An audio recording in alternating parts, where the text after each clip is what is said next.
Lumi and the window that would not close. In a village tucked between low hills, one small window stayed open. It belonged to an old stone cottage at the very edge of the lane.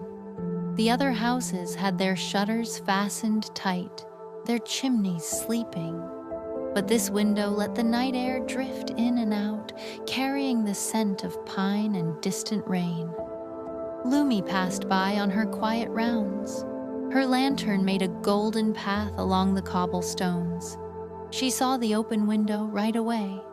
A thin white curtain moved like a slow breath. Inside, a single candle had burned down to a tiny stub on the table.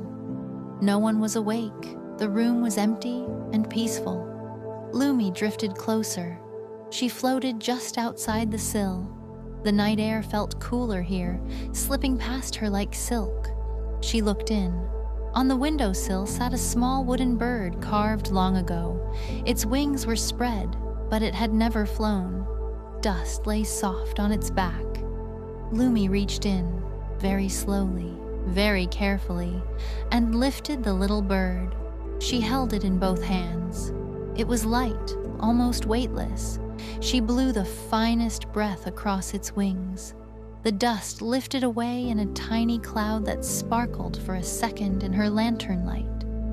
She set the bird back on the sill, facing outward this time, so it could look at the stars.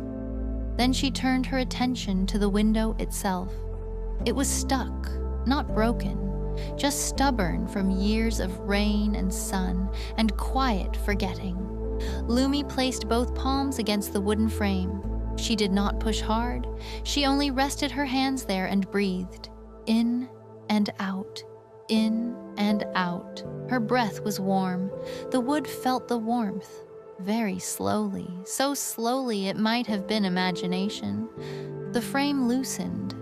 The window eased shut with the softest click, like two old friends saying goodnight. Lumi stepped back. The candle stub gave one last flicker and went out. The room became dark, but not lonely.